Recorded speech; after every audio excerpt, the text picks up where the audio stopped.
Shalom saudara-saudariku yang terkasih, bertemu kembali bersama saya, Romo Irvantinus Tarigan, dalam renungan kitab suci kita pada hari ini, Senin 18 Agustus tahun 2025. Hari ini adalah hari biasa pada pekan ke-20. Bacaan Injil kita pada hari ini diambil dari Injil Matius, bab 19 ayat 16 sampai 22.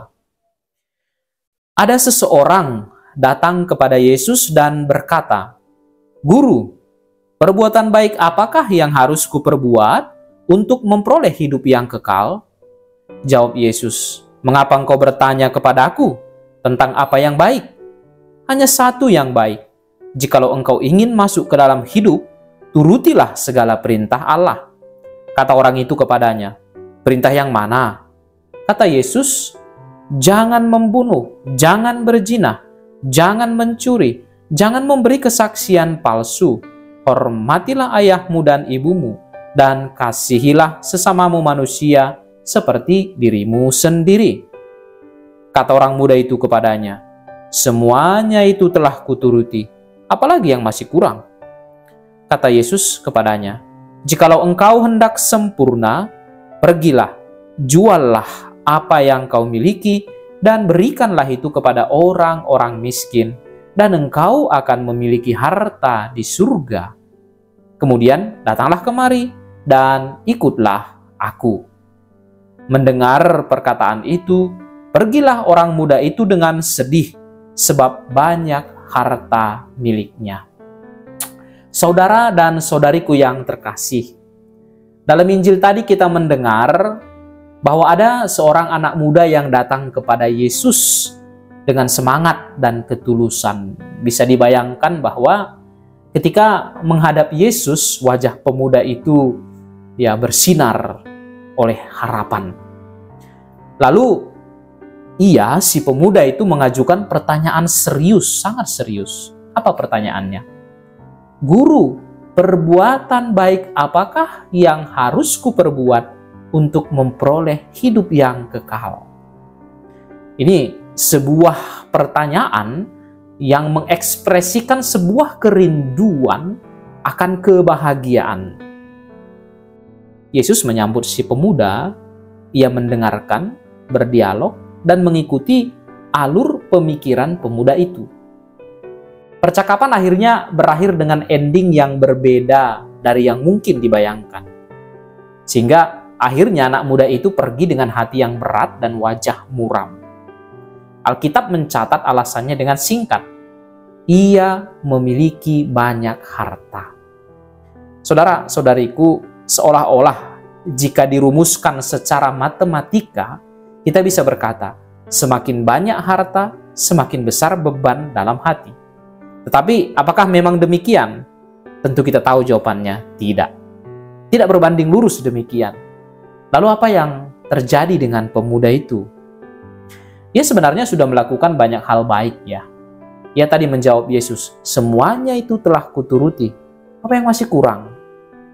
Ada sesuatu yang perlu kita telusuri di dalam jawaban pemuda itu. Sepertinya tersirat di sana anggapan bahwa kebahagiaan itu bisa dicapai bila sudah melakukan semua daftar perintah yang perlu dilakukan. Misalnya, berdoa sekian kali, beramal sekian kali, tidak membunuh, tidak bersaksi dusta, dan seterusnya, dan di ujung nanti ada kebahagiaan.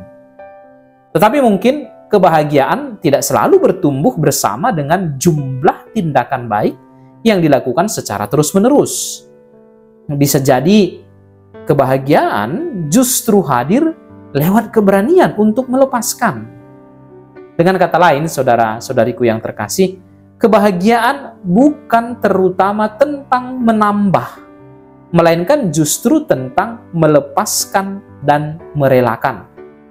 Dalam bahasa yang lebih bebas, bisa kita katakan bahwa kebahagiaan terutama berasal dari kemampuan seseorang untuk kurang-kurang atau bagi-bagi, bukan terutama tambah-tambah atau kali-kali. Saudara-saudariku, kita lahir tanpa membawa apa-apa. Dan kita mati pun tanpa membawa apa-apa.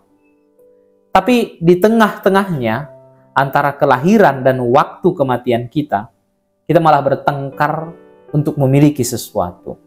Lalu di dalam pertengkaran untuk memiliki itu, pelan-pelan kita kehilangan rasa damai, kemudian tertinggal ketidakpuasan dan kesedihan. Mungkin yang membuat pemuda dalam Injil tadi berbalik dengan wajah muram bukan karena hartanya terlalu banyak. Ia datang dengan semangat, sudah hidup baik, dan punya kerinduan yang tulus. Tapi ketika diajak melangkah lebih jauh, melepaskan dan membagikan, langkahnya tertahan. Bisa jadi persoalan adalah karena cintanya belum tertata dengan benar. Apa maksudnya?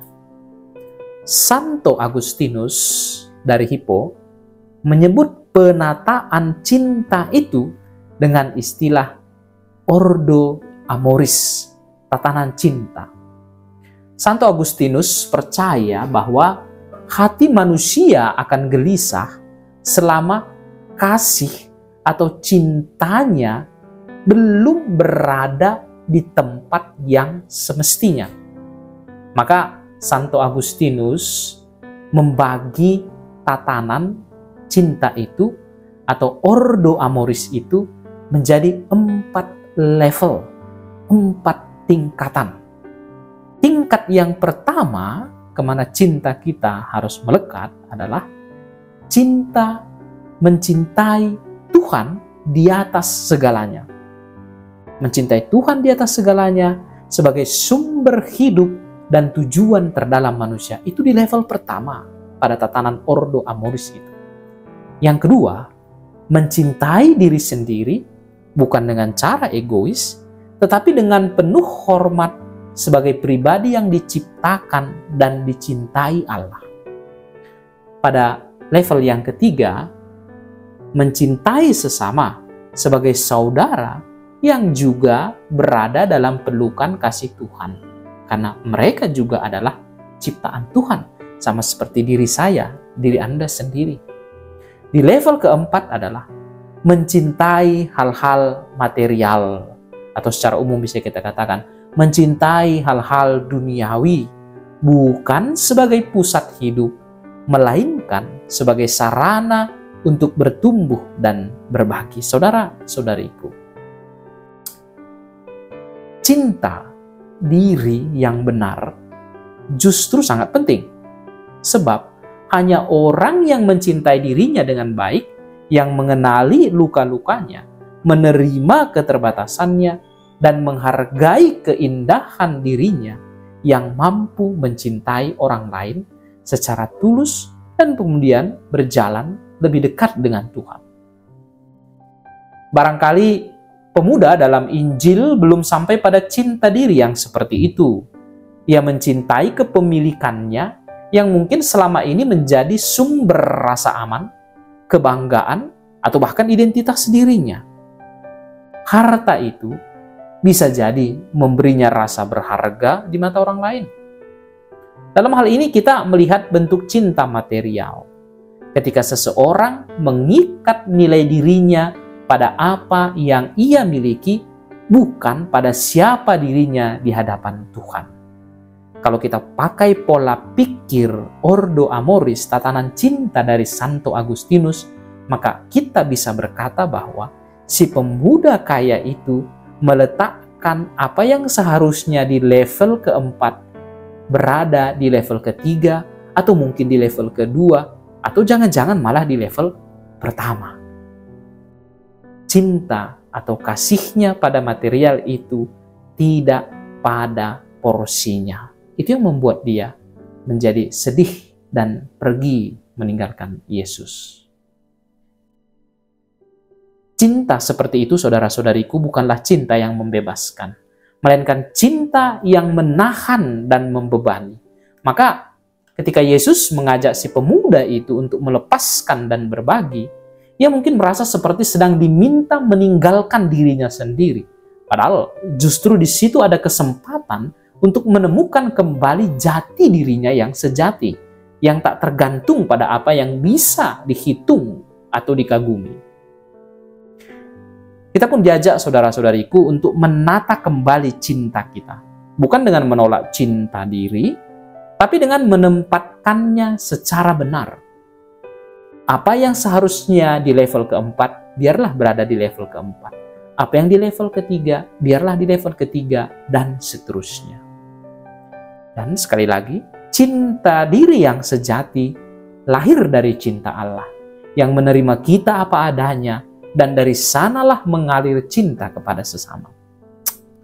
Ketika kasih itu tertata, saat Tuhan ada di tempat pertama, saat diri kita dirawat bukan untuk ditinggikan, melainkan untuk dibagikan, dan saat kita melihat sesama sebagai saudara, maka pelan-pelan damai akan kembali.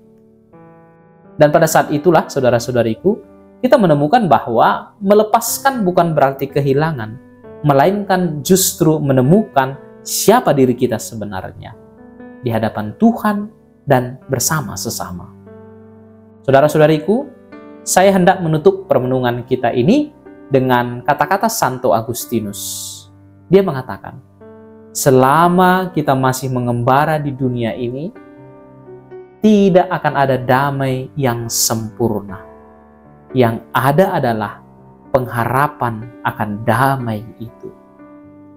Tuhan memberkati Anda. Amin.